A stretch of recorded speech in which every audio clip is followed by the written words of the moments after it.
The faith is the evidence of things not seen. The word evidence is the word elegchos or elegchos. E-L-E-G-C-H-O-S. It means proof. It means testimony. It means witness.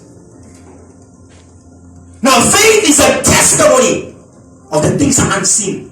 You have a job? No. If you have a CV, you have a substance, a hypostasis. But that substance itself, it is also a testimony that I'm getting employed. So faith demands that you testify about things before they happen. My God, I thank you for being healed. I thank you for being delivered. I thank you that things are working out in my marriage. I think because confidence puts praise in God before He does something. Amen. Confidence pushes you to praise Him before He moves. Amen. Father, you are a moving God. I know you're about to move in my life. I know yokes are about to be broken in my life. I know sickness is about to go in my life. So confidence makes you testify. Amen. It gives you proof. It gives you evidence of the things that are unseen. Amen. He was saying, now we know, we understand by faith that the worlds, they were framed from what is unseen. That what is seen comes from what is unseen. Let's just touch the second phrase, maybe two phrases, and then just leave it half and go. Alright, the second phrase says, the worlds were framed by the word of God. That's Hebrews chapter 11, verse number 3. The world were framed by the word of God. So that must produce advantage for you spiritually. Amen. The worlds, the systems, the laws, everything that is was produced by The word. the word. Say by the word of God. The word of God. Whether you're sleeping or not, say by the word of God. The word of God. Okay. Now, if everything was produced by the word of God, Amen. it means the word of God controls what is and what should be, even over your life. That's why when I rebuke sickness, what will I do? I said, what do I do? I go to every place where Jesus was healing that sickness. And then I provoke inclusive theology. And then I said, Jesus, you said greater signs and wonders will we do. This is not greater. This is in the same way that you've done it. So as it is written, may your word be quickened to life. Amen. Come on.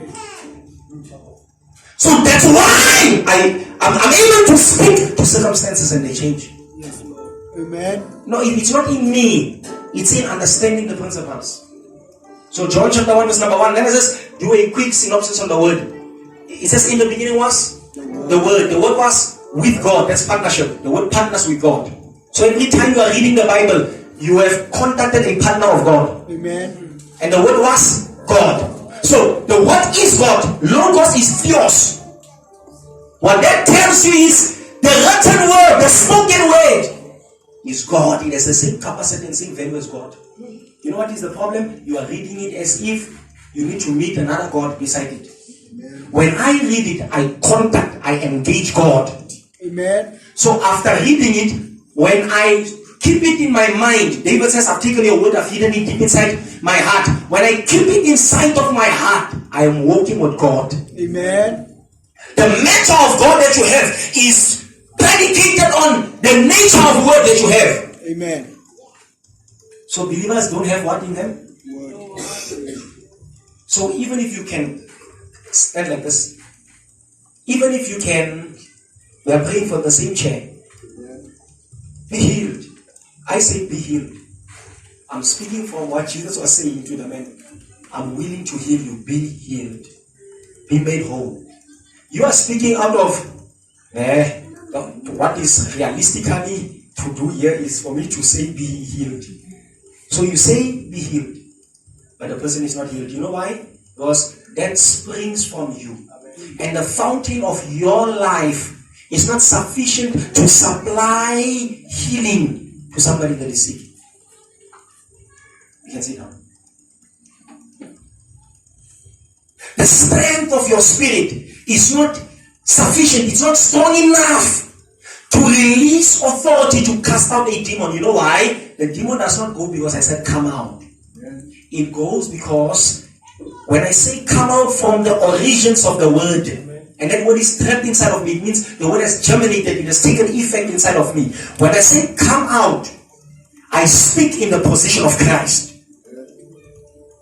So every time when the demon looks at me, it sees somebody that is taking on the form of Christ, it has to go out. Amen. Because it remembers what Christ has done to them. Yes. Amen. When you pray, are demons remembering what Christ has done? When you call for healing, when you call for deliverance, are demons remembering what Christ has done? Okay. Verse number 2. The same was with God in the beginning. The word was with God in the beginning. So in other words, it tells you that the word predates your situation. Amen. The Bible says, heaven and earth shall pass away, but my word will remain. Oh, yes. If the word of God has to remain, your sickness has to go. Come on. Amen. Your poverty, it has to go. Amen. I don't care whether you stay in poverty for 1,000 years, I'll still be saying your poverty has to go. Amen. When you get the revelation of the word, it produces wealth in you, because 1 Samuel chapter 2 verse number 7 says, it is God that makes rich, it is God that makes poor. Amen. So if it is him, and I have him in the form of the word in me, let the rich say, I am prosperous. Amen. Let the poor say that I am rich. Come on. Amen. It's about letting it take effect in you, so that when you speak it, you speak from God. You speak standing from the position of God.